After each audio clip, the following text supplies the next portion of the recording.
Hi everyone. So we still have people coming in, but just as people flock in, as usual, this call will be recorded and it will be posted on our website in the next few days. I also want to point that we have an interpreter present. Si vous parlez français, vous pouvez écouter cet appel en français.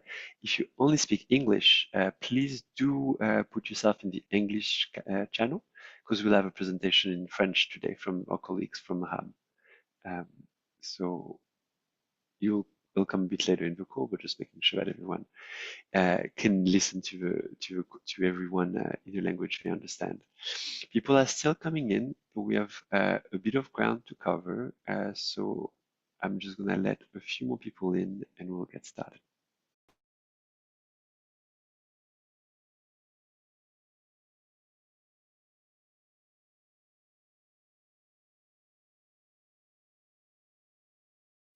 All right, the waiting room is under control. Well, people are still jumping in. So, hi everyone. Thank you for joining us today. So, as I said, please put yourself in the channel of a language you understand. We'll have presenters speaking in French today. And with this, moving on to the agenda for the day. And I just want to check with Katie. I see you on the call, Katie. You're somewhere you can talk, right? I can call on you to correct me if I say anything stupid. Yes. Wonderful. Thank you. All right. This said, I don't see Grace from ENASO. Grace, if you're on the call, can you write somewhere or raise your hand or otherwise we'll assume that she's still on her way. So today on the agenda, we'll talk about the GC7 reprogramming, what needs doing, and what support can we get to get it done. And we'll hear a number of hot takes because the meeting is just wrapping up, but also because it's extremely hard in Spain about financing for development that just concluded in Sevilla. And so without further ado, let's talk about reprogramming. So I know that a number of calls are being organized this week around this topic, but we have this call already on everyone's schedule, so we thought we really should be covering it.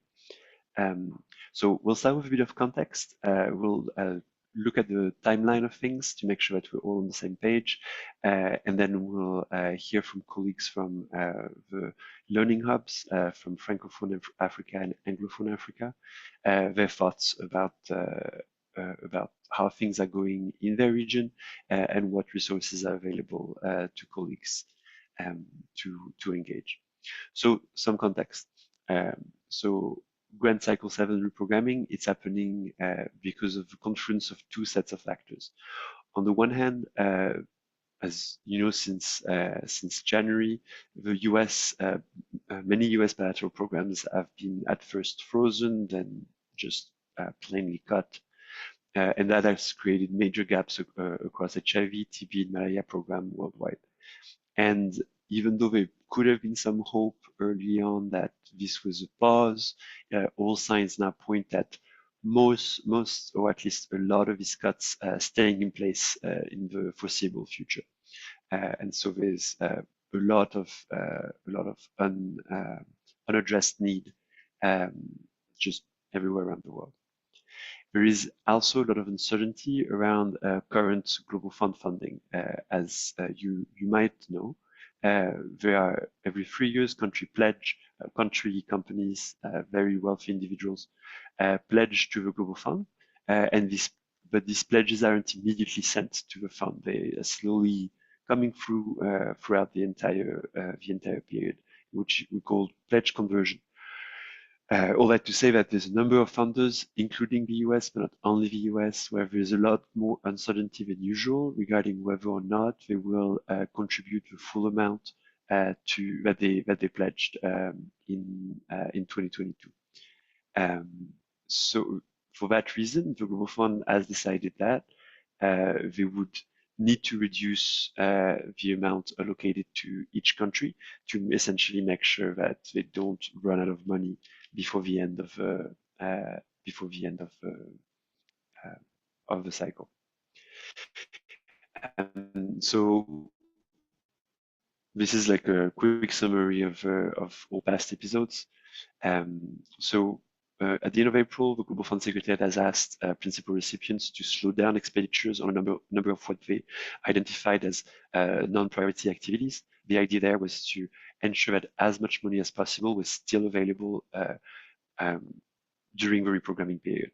So essentially making sure that money wasn't spent on things that were less important when they were, in case they were unaddressed gaps. Mid-May, following the board meeting, the Secretariat has announced a reprioritization exercise for GC7, which is the current Global Fund grants, and already spoke about the possibility of deallocation, so countries receiving less money than planned for the current grant. In early June, so it was on the 6th, the Secretariat provided some guidance on which activities should be prioritized, with the idea of familiarizing everyone on what the process was going to look like and what kind of decisions will need to be taken. On the 30th, which is Monday, letters were sent with the new allocation numbers to each, probably all, CCMs. The top line number across all grants is 1.45 billion cut for GC7, which is a little bit over 10% of the total amount that was granted for the period.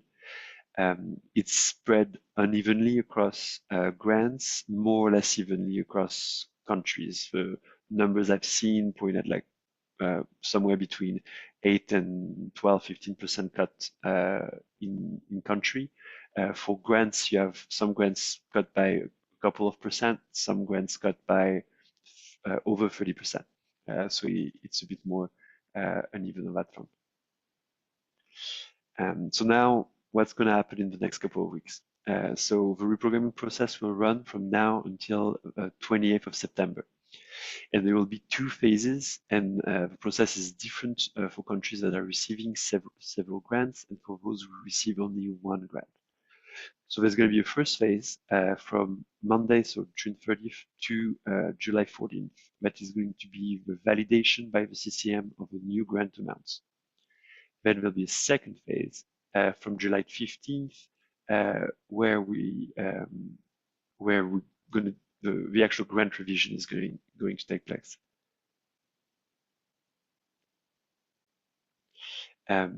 So I am meant to put in the chat a list of resources that we've collated for around all of this. Just to be clear that this is largely not our work, but the work of others that we're collating, and I just put it in the chat. So the phase one, in that the phase one is only for countries that receive more than one grant by the Global Fund. It's a majority of countries, but it's not all countries. So PRs, CCMs, and country teams have 2 weeks to agree on new grant amounts. They've received numbers from the Global Fund saying for each grant how much the Global Fund Secretariat suggested they get, but the CCM can propose revised amounts for each grant. Those revisions have to be based on evidence. They can't just, like, there needs to be a rationale behind it. And the total cannot exceed the total amount, meaning that the CCM can decide how to split the cuts across the different grants, but the amount communicated is, according to the Global Fund Secretariat, final. And the Global Fund Secretariat will approve the final split. Then by July 14th, the CCM must communicate the new amounts or validate those that were proposed to the Global Fund Secretariat. The guidance provided by the Global Fund Secretariat is that CCM should convene in person and ensure meaningful engagement of all relevant stakeholders within and outside of the CCM, particularly those from communities and civil society. So there is guidance to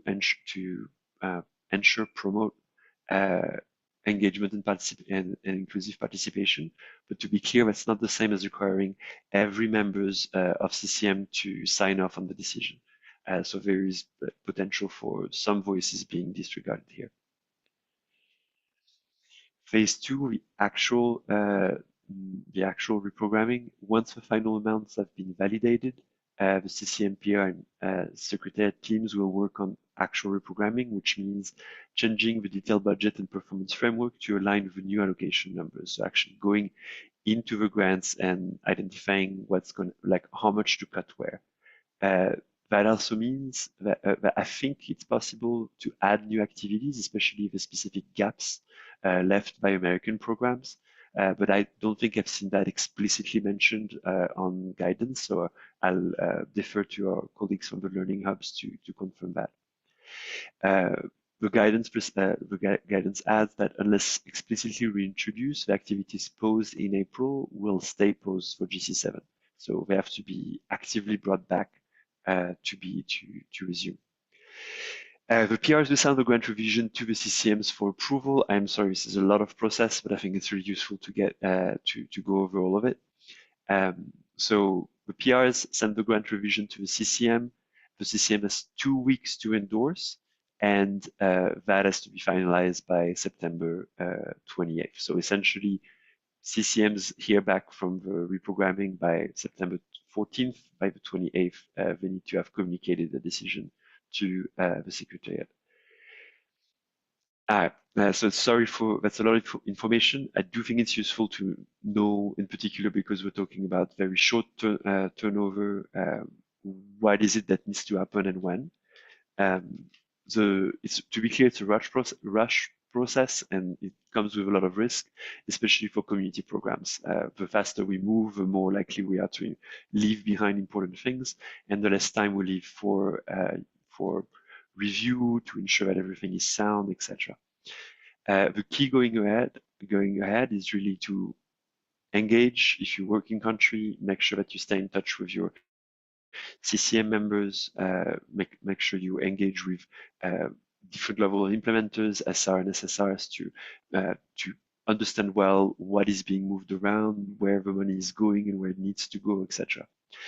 If you see issues, you need to document them and document them right away.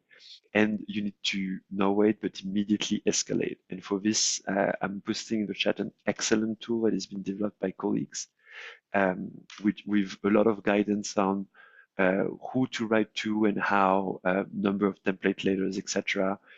Guidance on how to justify your complaints to be able to escalate things. The reason why I really emphasize this is that it's such a rush process that if you come on October 15th saying, well, actually, we were not listened about this, and and now there's all of these problems, it might be too late.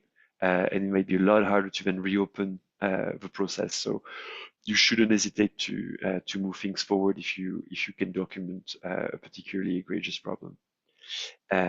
So I've shared one specific toolkit, which I think is a good guidance for some of these exercises. We have a lot of colleagues working on a number of tools, and there's some amount of support that is available, who might be available through CCM budgets. CCM have been encouraged to use their budgets to ensure adequate level of engagement with CCM members and beyond CCM members. But that's going to be a country by country decision. The CRG department through CECI has, I believe, perhaps some amount of money available, but I'll again defer to colleagues from the Learning Hub for more detail on that, and the Learning Hubs. Every region has a Learning Hub. They have the direct contact with the Secretariat and can support on a number of technical or potentially financial matters. Which is why we have asked 2 colleagues from the Learning Hubs to join us. I still haven't seen Grace or someone from ENASO on the call, and I think that might mean they're not here. Unless if there's someone from ENASO, can you raise your hand so I can give you the floor? And if not, I'll pass the floor to Ida, who will be speaking in French. So if you don't speak French, please go to the English channel while I text Grace to try to see if we can get her afterwards. I'm gonna stop sharing and I'm gonna give you the floor, Ida.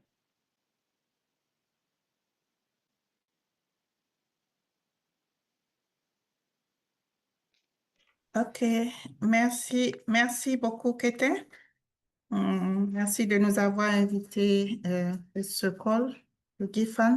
Donc, je vais un peu vous présenter ce qui se passe en Afrique de l'Ouest et du Centre notamment, dans les pays francophones, dans le cadre de ce processus de repriorisation, comment les organisations de la société civile s'organisent, à quel stade est le processus de façon globale, quels sont les défis, quels sont les obstacles que les communautés rencontrent.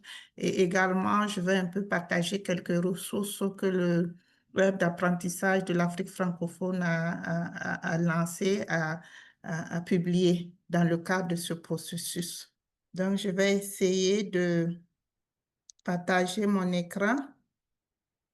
Comme l'a souligné Guetin, je suis Ida Sawadro. Pour ceux qui ne me connaissent pas, je suis la coordonnatrice du hub d'apprentissage régional pour l'Afrique francophone, qui est hébergé par le RAM, qui est basé à Ouagadougou, au Burkina Faso. J'espère que vous voyez mon écran. OK. Donc là, je vais commencer par faire une brève présentation du processus au niveau de l'Afrique francophone, parce que le hub d'apprentissage couvre 23 pays en Afrique francophone qui sont principalement basés en Afrique de l'Ouest et du Centre. Et nous avons des points focaux pays qui sont au sein de ces pays. Nous avons près d'une vingtaine de points focaux et qui nous ont remonté les informations sur le processus au niveau pays et quelles sont les activités essentielles qui ont été mises en œuvre par la société civile et les communautés. Donc, c'est un peu un bref résumé de ce qui se passe dans ces pays. Il y a eu des diffusions de la lettre du Fonds mondial auprès des OSC. Et à l'issue de cette diffusion, les OSC ont organisé des réunions d'information. Il faut dire qu'il y a des fêtières dans certains pays qui conduisent les processus. Donc, des réunions d'information ont été organisées au sein des communautés pour partager l'information. Et au niveau du hub d'apprentissage Afrique francophone, nous avons, selon les directives de l'initiative stratégique engagement communautaire, pu euh, plaider à ce qu'il y ait une assistance technique virtuelle auprès de 5 pays, dont le Tchad, la République démocratique du Congo, le Burkina Faso, le Mali et le Niger, l'assistance technique qui est toujours en cours et qui reçoivent justement une consultation en ligne, une consultation virtuelle pour vraiment capaciter les OSC dans le cadre du processus de repriorisation au sein de ces pays. Nous avons également pu attribuer de petites subventions à 2 pays, notamment le Sénégal et le Cameroun, afin d'assister les communautés dans ces pays à mieux s'organiser, à avoir des rencontres, à avoir les documents nécessaires, à avoir des études sur les activités à prioriser et tout, afin de pouvoir vraiment, à la fin de ce processus, être satisfaite sur les activités qui vont être maintenues au niveau des communautés. Plusieurs pays également ont mis en place des comités de réflexion et de plaidoyer composés d'acteurs communautaires. Et nous avons noté également que dans certains pays, il y a eu des assemblées générales extraordinaires du CCM par rapport aux diffusions des communiqués du Fonds mondial pour vraiment partager l'information et vraiment capaciter toutes les parties prenantes du CCM à travers dans ce processus. Et certains pays ont également organisé des ateliers de concertation entre acteurs communautaires.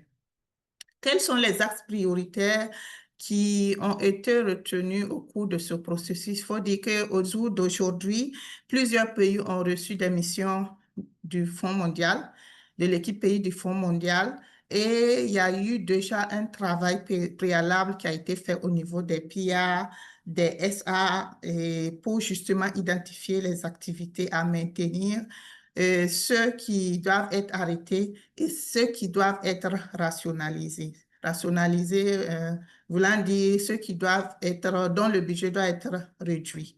Et parmi ces activités, nous avons ce qui concerne les communautés, la continuité des services de prise en charge du paludisme, de la tuberculose et du VIH au niveau des structures de prise en charge. Ça, c'est des axes prioritaires d'activités qui ont été maintenus, notamment. Il y a aussi la continuité d'octroi des moustiquaires imprégnés aux femmes enceintes et aux femmes de façon générale. Dans le cadre de la lutte contre le paludisme, nous avons la continuité dans le renforcement des systèmes de santé, et notamment dans le volet santé communautaire, et le renforcement des activités de CLM, les activités de suivi dirigées par la communauté, notamment pour ce qui concerne la collecte des données et pour ce qui concerne le volet santé communautaire. Quelles sont les activités qui ont été suspendues, qui ont été réduites de façon générale que nous avons constaté? C'est surtout les missions de supervision.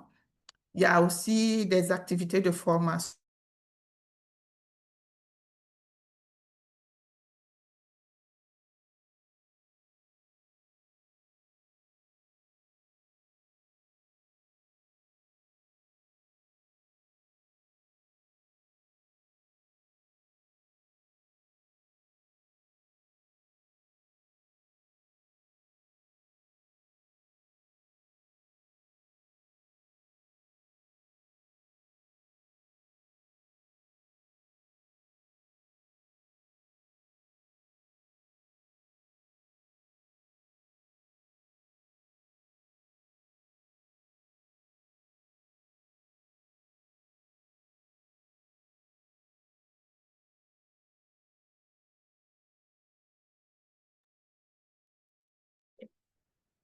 Hi, everybody. It's Katie. It seems as though we may have lost Ida.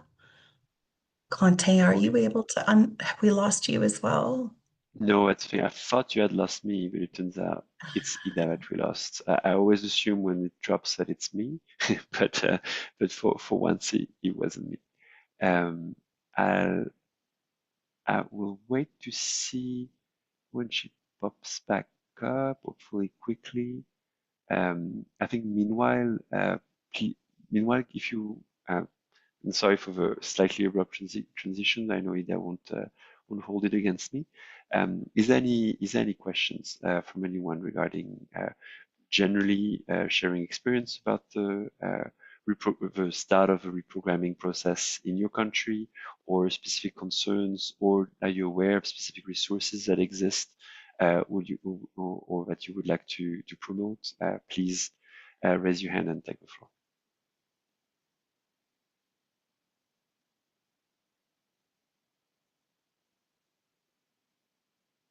And just as usual, we'll be sharing all of our slides after the call.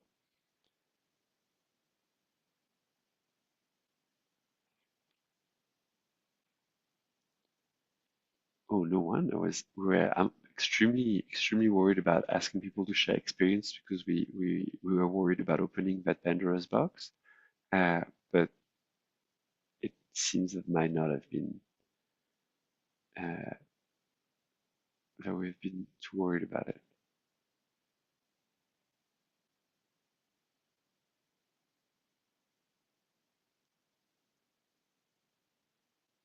Okay, well, I see Ida. I see Ida coming back. And Rita, do I see you raise your hand? Oh, you're putting in the spot. All right. So Ida's back. Do put your questions on the chat while while she's finishing the presentation. And Ida, welcome back. Sorry we lost you.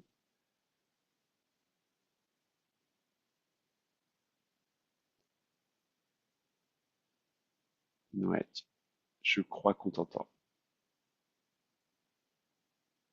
Désolée, nous avons eu une coupure d'électricité. Donc, j'étais au niveau des grands obstacles et des défis.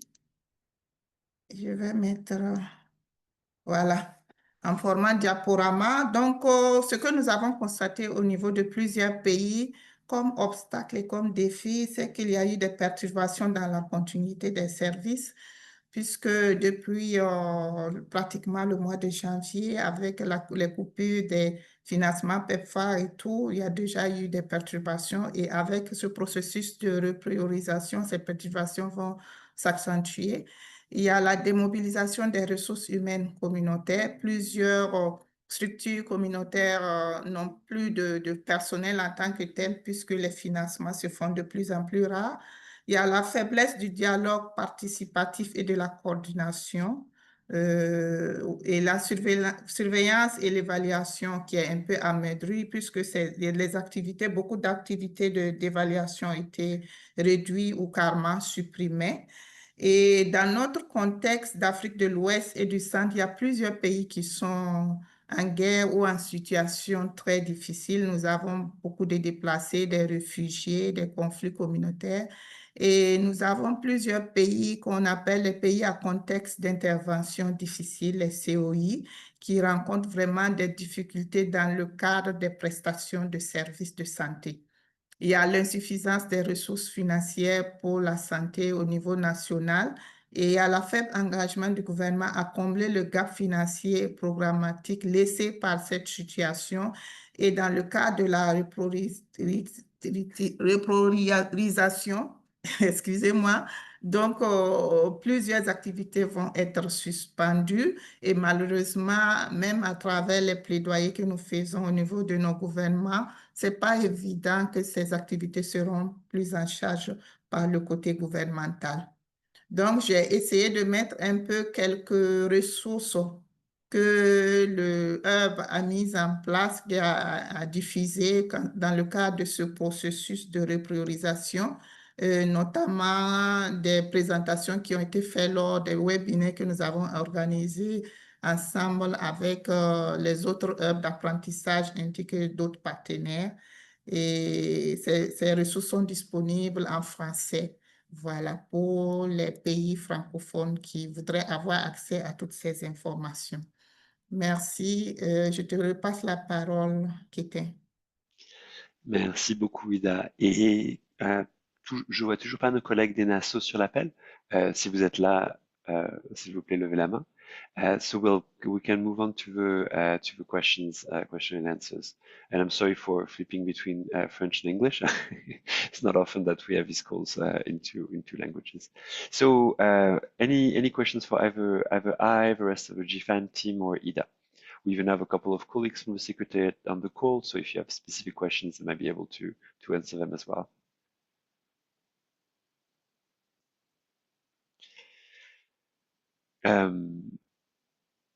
Lucille,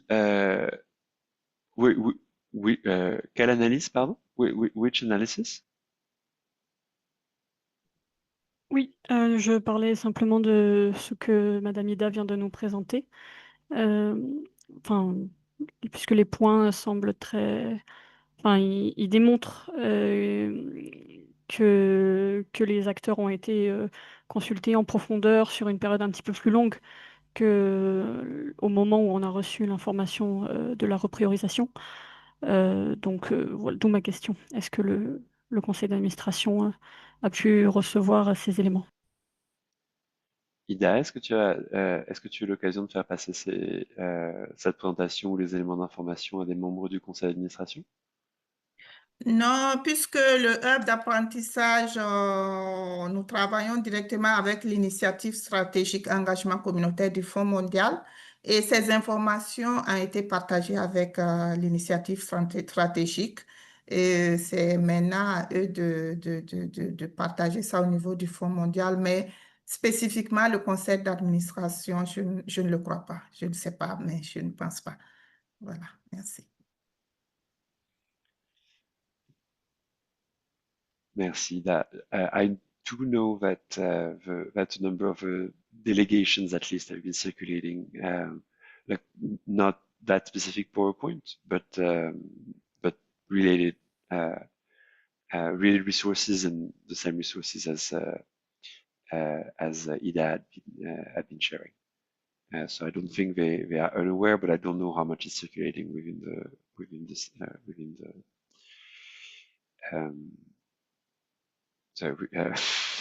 the conseil d'administration. Any other questions? Otherwise, I guess we'll move on to Seville.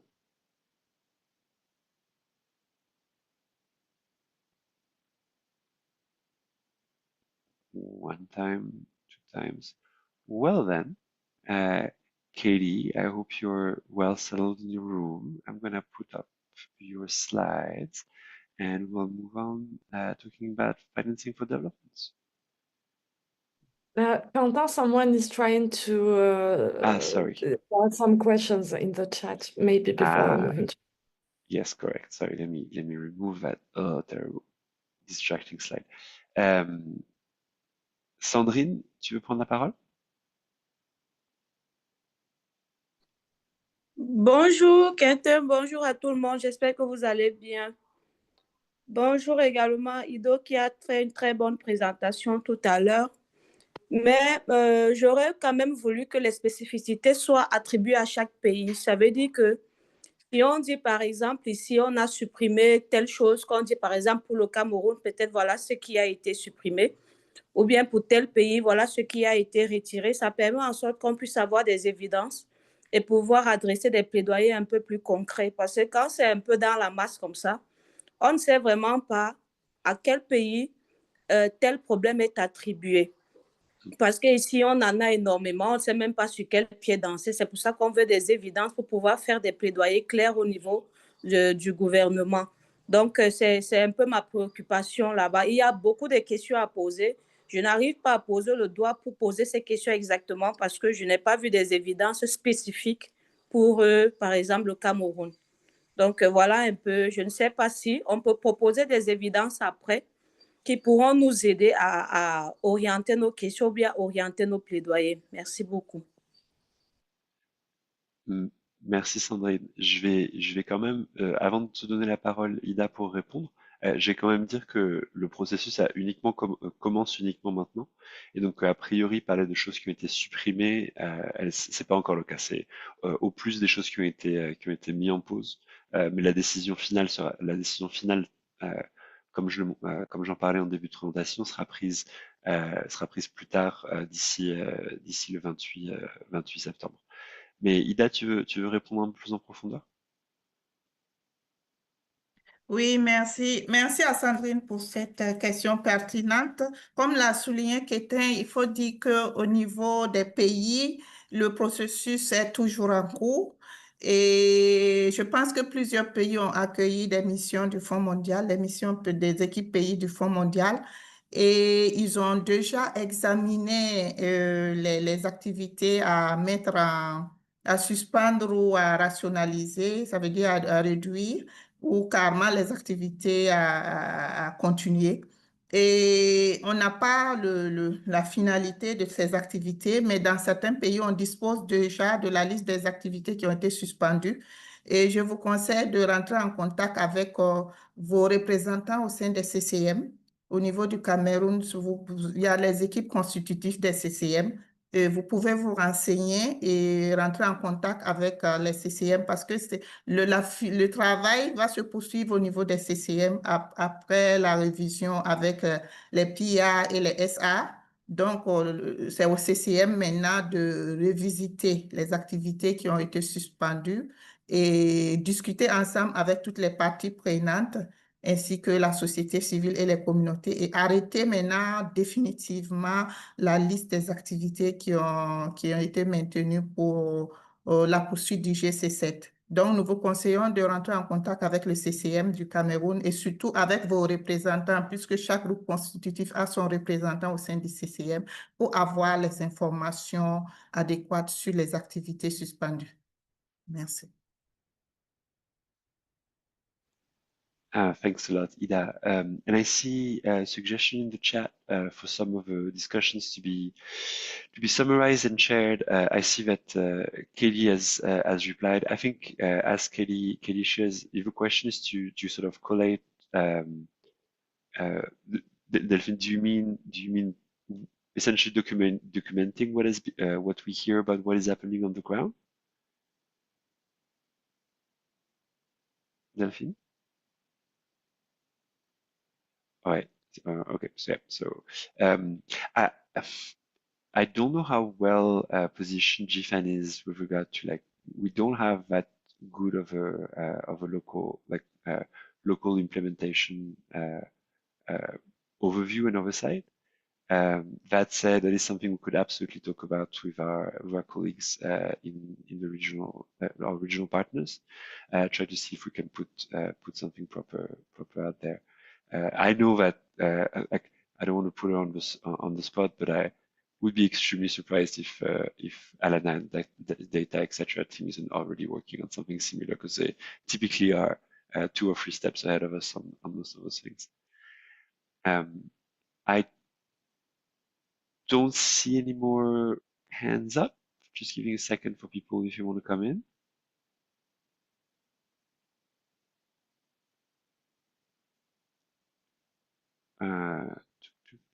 And I see Catherine putting a comment with additional resource. Thanks a lot, Catherine. Then we can then I guess move back to warm, balmy Seville.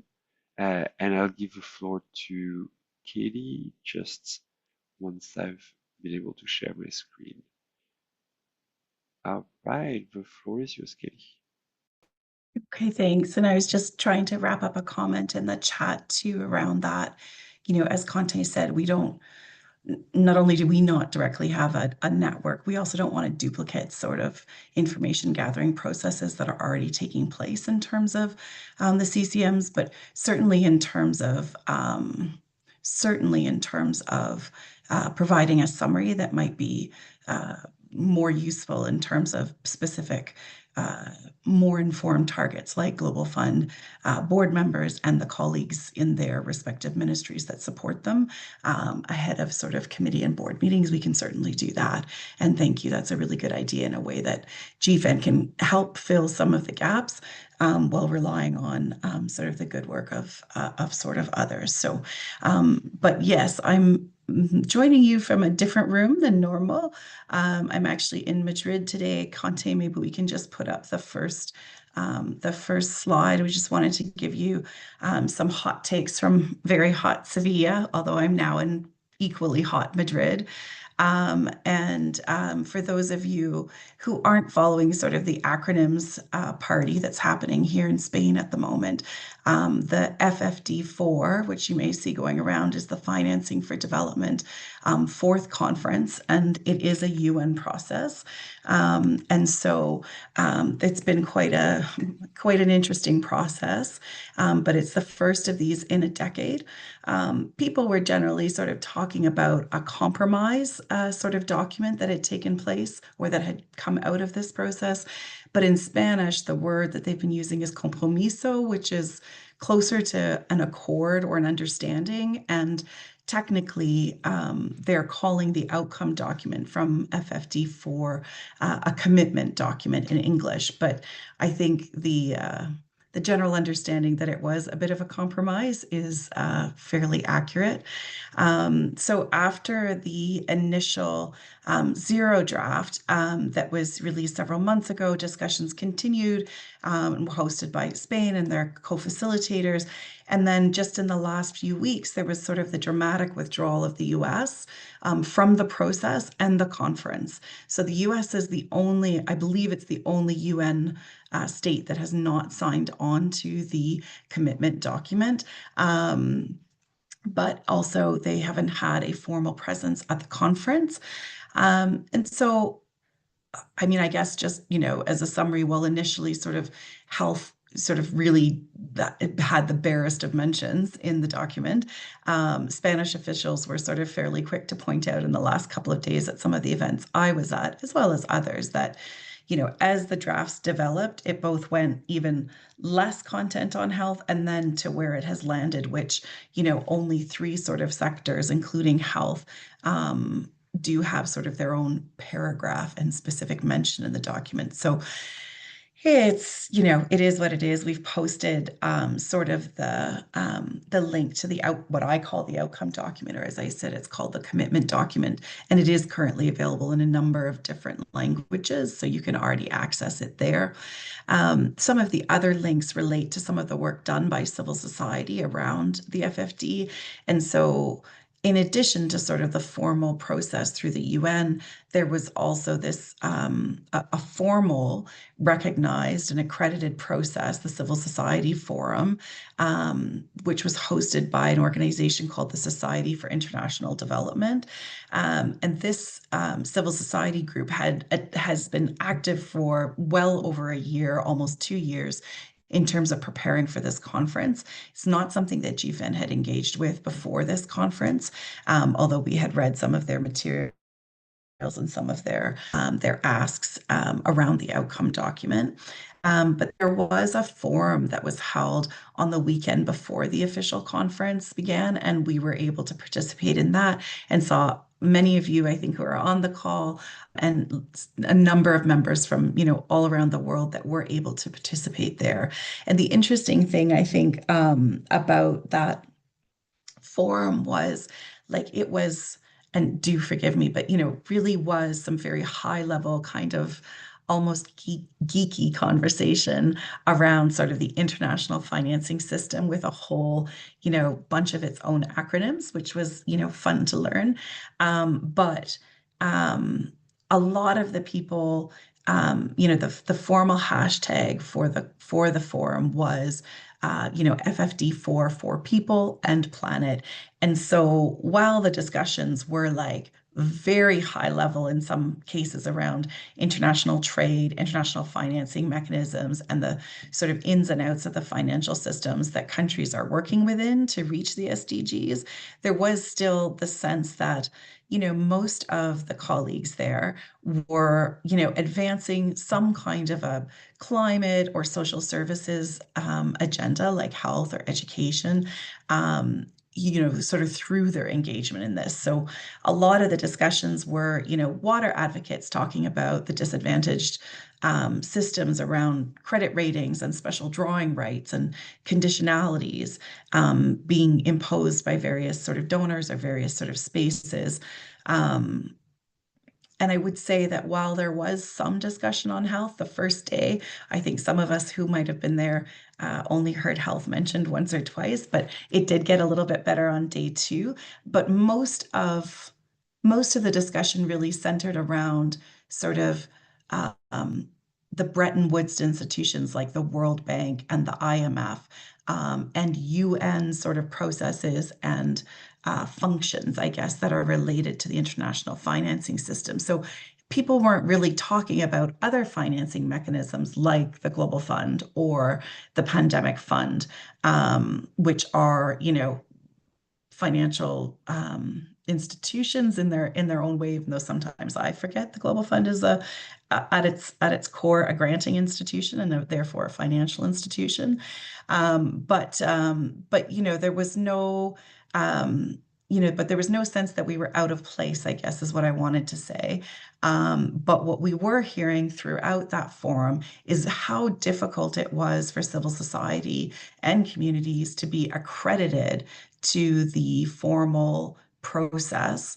Right up to sort of the last day of the Civil Society Forum, organizers were sharing with us as participants sort of updates on the number of passes for people who are already accredited to participate in the formal conference, but how many accredited delegates would get access to the actual discussions and be able to be in the room where the discussions were happening. There was no formal space for civil society to present their statement and key concerns. I mean, in the end, I think they were given a few minutes on the agenda, but you could say that it sounded very frustrating that despite many months of work and asks for this, that, really a few minutes on the agenda and sort of no formal space to attend. And so despite it being exceedingly hot, the conference itself was fairly chilly, except, of course, for those of you who might have heard, they were taking away handheld fans that a number of groups had made that had messages like polluters pay and debt kills development. They were taking them away from participants as they were entering the main conference. So while the high-level meeting itself didn't seem to be a particularly welcoming space for civil society, it did seem to be, there was a lot of activity around at side events, both the formal side events and the informal side events that are still taking place until tomorrow in Sevilla.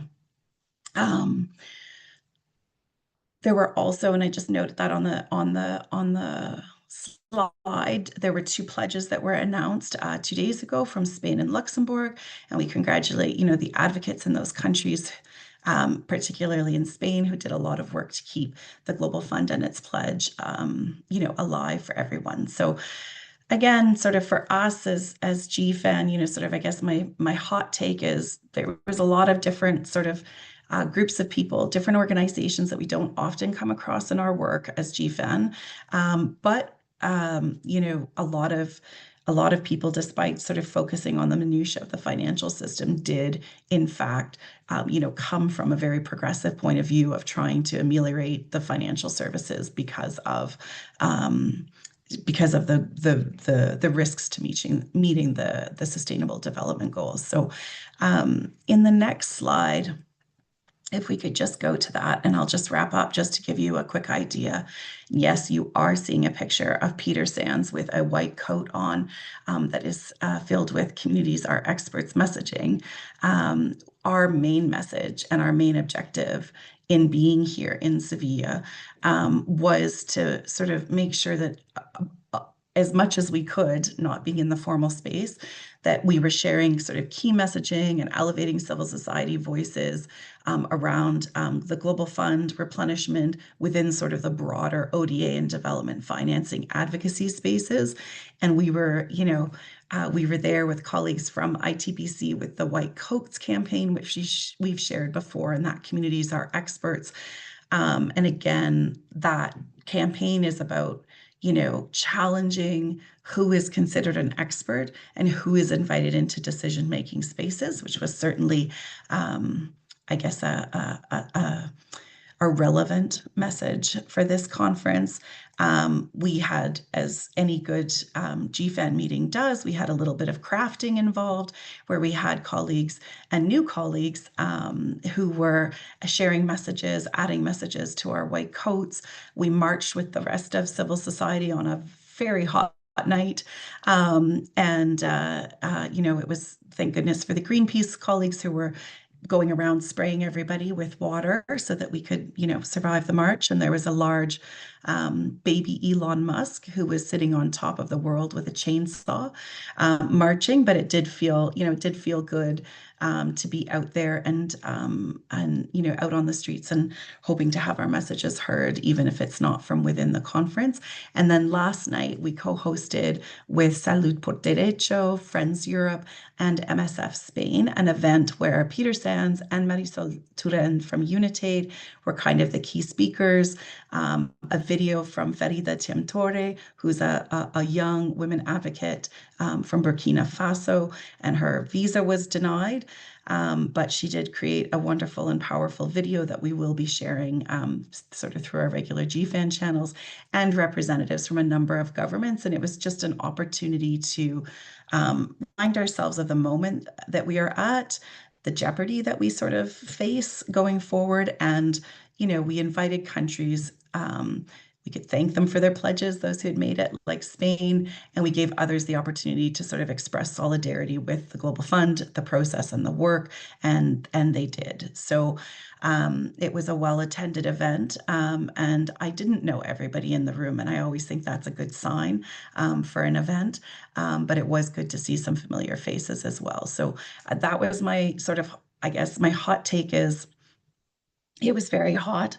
There is a process for civil society to be engaged in these kinds of processes, but they can be very difficult. And you can spend a lot of time and effort on process and accreditation and access, but it is still important to be ensuring that we have a say. And so some of those civil society statements from both the formal civil society forum and the Health Impact Coalition. We shared those links there so that you can review those, because it is still important to make those statements and to make those sort of broader concerns about health, Global Fund, AIDS, TB, and malaria, all heard during these kinds of events. So my hot take was, I guess it was good to be in the heat, but honest to heavens, that was something else. So those are my reflections, and I babbled for too long. I do apologize. And I know Rita is still in Sevilla and may have something else she'd like to add, but otherwise we will open it up for questions. Rita, now that you're on the spot. I think that that was super complete. Maybe I just would add that like my feeling during like the civil society forum was that like there is some space to build bridges between other civil societies, and that we have also an expertise about how working all together by being all very different with an ability to build some safe spaces. And I think that could be something very valuable if we want to work with more broader colleagues from other thematic areas. And that's all. Thanks a lot, Rita. And I see two hands up, Abina first and then Erin. Hi, thanks so much for the update. I think one key question I have is if you were to say the two main achievements you got out of the conference and the two things that you think are still left to be done, what would that be? Or what would those be? Sorry. Thanks, Abina. Erin?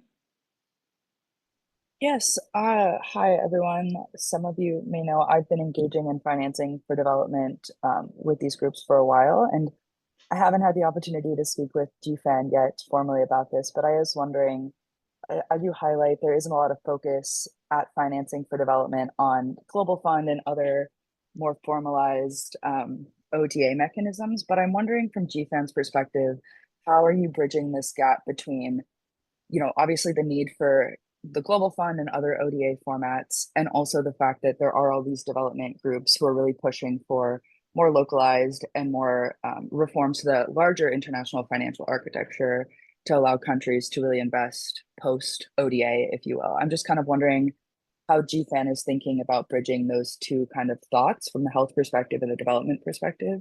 And this might be a larger conversation, so apologies for the large comment. Thanks.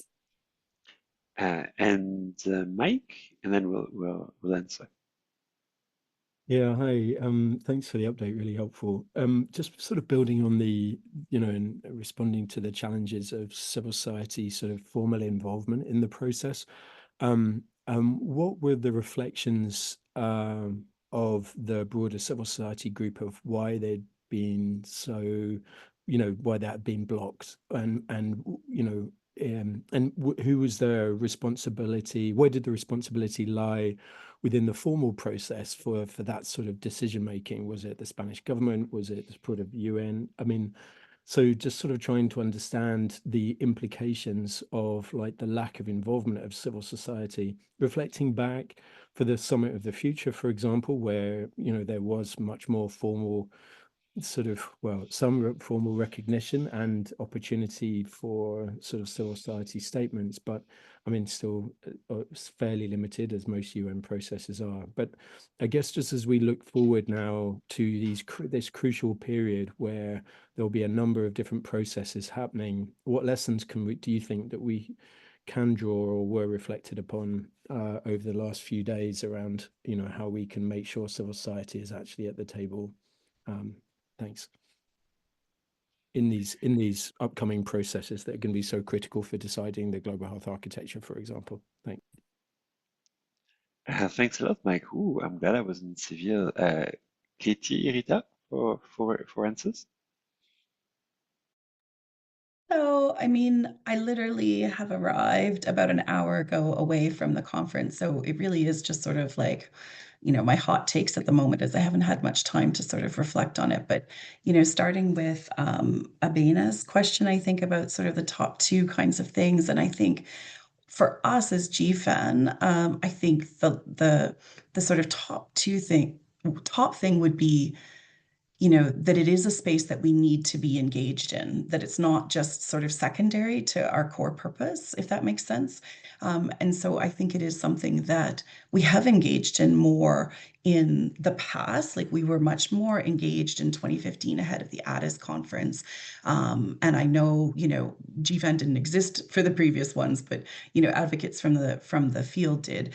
And I think there was a lot more engagement. And so I think it really is something that not just because it's a replenishment year, but because it is really central to sort of the whole environment and ecosystem.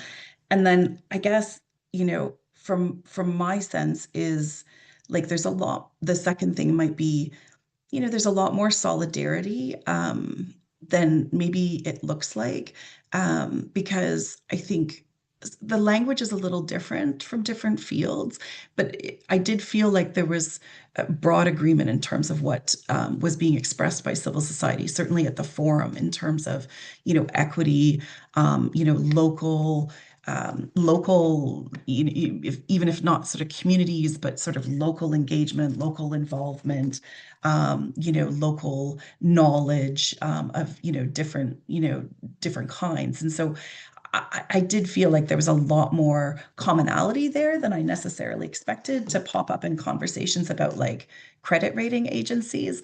And so, yeah, so I think, I think those would be, I don't know if they're just my top two reflections right now. And I guess one would be an objective, to stay more involved and to follow some of these processes a bit more closely, because they do have, much broader impact in terms of the work that we do. And then Aaron, like, whew, I don't know.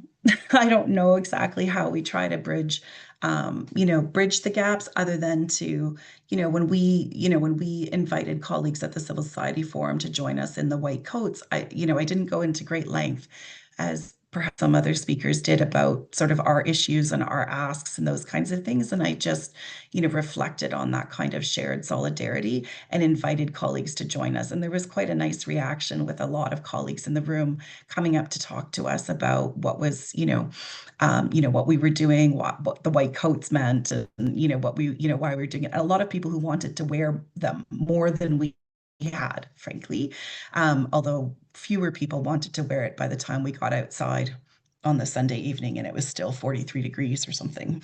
But Mike, to your question, I didn't really hear a lot of reflections. I heard more anger and disappointment about why civil society, wasn't, as engaged or given as much space as had been expected. And I think it's about UN processes, but it's also sort of, I'd never even heard of the organization that was sort of hosting the Civil Society Forum before attending the Civil Society Forum. Do you know what I'm saying? So I think it's about informing ourselves much sooner and understanding who is leading these kinds of things so that we can make those entry points, but also perhaps there's ways to provide advice and, guidance earlier in the process if that's not sort of an aspect that's being looked at in terms of that participation, because obviously, I think we've learned from various, spaces and processes that being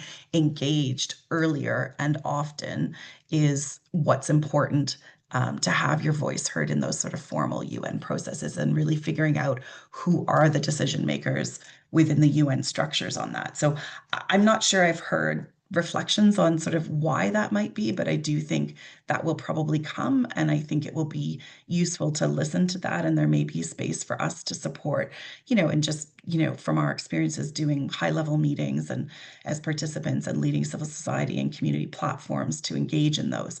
Maybe there's more that we can, do there, but something to follow up for sure. And I didn't give you the answer you were hoping for. So your hand's raised again, Mike. So go ahead. No, it absolutely was. Thank you, Katie. Really helpful. No, it was just actually sort of a follow-on that, as frustrating as it is, not having that access. Actually, it's a tool that we can use now to bash over the heads of every decision maker as these future processes happen this year. So if we can sort of distill like just how poor it was and say, is this what the future looks like? We hope not. And then actually that can be a useful tool. So maybe it's just a matter of sort of pulling that together. But thanks for your reflections, really helpful. Yeah. No, I mean, I think definitely, we do need to with this one, unlike other high-level meetings that we've been a part of before, on HIV, on TB, etc. It didn't feel like things were being built up from the last one because there was so much time in between. And that's part of this process. It's not inherently meant to be every 2 or 3 years, but that may be a part of why, lessons learned the last time just weren't there anymore for this round's, conveners and stuff. So it is something to sort of talk about the whys and also try and get commitments to do better in the future, especially if the future of this kind of process is, 7 or 8 years from starting again in a formal way. Over. Thanks a lot, Katie. And we're slightly over time, and so I'll wrap up very quickly. Thanks everyone for joining us. 2 important announcements. The first one is that next week we have an exceptional because it's out of schedule. GFAN call. We'll have colleagues from the Global Fund Secretariat talk about the replenishment conference and updating us on their work on that front. Please join us. It's already in your calendars. And GFAN will go on a bit of a hiatus over the summer. Will be less active outwardly. You'll see fewer call invites, and a number of GFAN calls will be cancelled.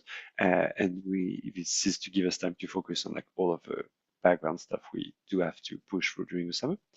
And so we'll see you all probably at the end of August after next week's call. Thank you all for joining. Thanks to our wonderful interpreter, Frederic. And thanks for joining us, Ida, and for your excellent presentation. Bye, everyone, and see you next week. Thank you, Conte. Oh, Farida.